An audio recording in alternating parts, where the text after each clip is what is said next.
കഴിഞ്ഞ ദിവസം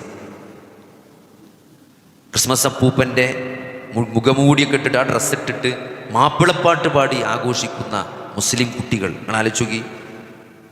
ഖുൽ ഹുവല്ലാഹു അഹദ് എന്ന വിശുദ്ധ ഖുർആനിൻ്റെ സൂറത്തുൽ ഇഖ്ലാസ് ഖുർആനിൻ്റെ 1/3 എന്നാണ് നമ്മൾ പറയുന്നത്. 1/3 അത്രയും കനണ്ട സൂറത്തിന്. അള്ളാഹു ഏകനാണ്. ലം യലിദ് വലം യൂലദ്, അള്ളാഹു ബാപ്പയല്ല, അള്ളാഹു മകനല്ല എന്ന് എന്തിനാണ് സഹോദരങ്ങളെ അള്ളാഹു പഠിപ്പിച്ചത്? അള്ളാഹുവിൻ്റെ മേൽ ആരോപിക്കപ്പെട്ട ന്യൂനതകളിൽ നിന്ന് അള്ളാഹു ആരാണ് എന്ന് കൃത്യമായിട്ട് പഠിപ്പിച്ചത് എന്തിനാണ്?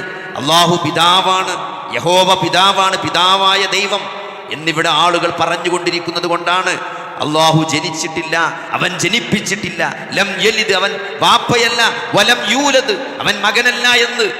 ദൈവപുത്രനാണ്, ദൈവത്തിന് പുത്രനുണ്ട്, ദൈവപുത്രൻ എന്ന ആളുകൾ പറഞ്ഞത് കൊണ്ടാണ് അള്ളാഹുവിന് മക്കളില്ല എന്ന് കൃത്യമായിട്ട് അള്ളാഹു പഠിപ്പിച്ചത്. അപ്പോൾ അത് ആ ഒരു ചെറിയ സൂറത്തെങ്കിലും എന്തിനു വേണ്ടി ഇറങ്ങി, എന്താണ് അതിൻ്റെ ഉദ്ദേശം എന്ന് ആത്മാർത്ഥമായിട്ട് മനസ്സിലാക്കിയ ഒരാൾക്ക് എങ്ങനെയാണ് സഹോദരങ്ങളെ ഈ ആഘോഷങ്ങളിൽ ദൈവത്തിന് മകൻ പിറന്നു എന്നത്, അല്ലേ? ദൈവത്തിന് മനുഷ്യപുത്രൻ ജനിച്ചു, മനുഷ്യരുടെ മുഴുവൻ പാപങ്ങളും ഏറ്റെടുത്ത് കുരിശിൽ മരിക്കാൻ വേണ്ടി ദൈവം തൻ്റെ പുത്രനെ ഭൂമിയിൽ ജനിപ്പിച്ചു എന്ന് വാദിക്കുന്ന ആ ദൈവപുത്രൻ്റെ ജനനം സന്തോഷം പങ്കിടാൻ ഒരു വിശ്വാസിക്ക് എങ്ങനെയാണ് സാധിക്കുക? ഒരിക്കലും സാധിക്കൂല.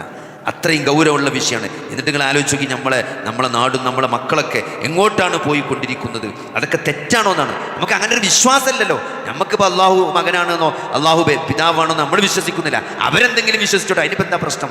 സഹോദരങ്ങളെ, ആ ആഘോഷത്തിൽ ആ ദൈവത്തിന് പുത്രൻ ജനിച്ചു എന്ന, അതാണ് ക്രിസ്മസ് എന്ന് പറഞ്ഞാൽ, ദൈവത്തിന് പുത്രൻ ജനിച്ചു എന്നത്. ആ സന്തോഷത്തിൽ എങ്ങനെയാണ് ഒരു വിശ്വാസിക്ക് പങ്കെടുക്കാൻ സാധിക്കുക? അതേ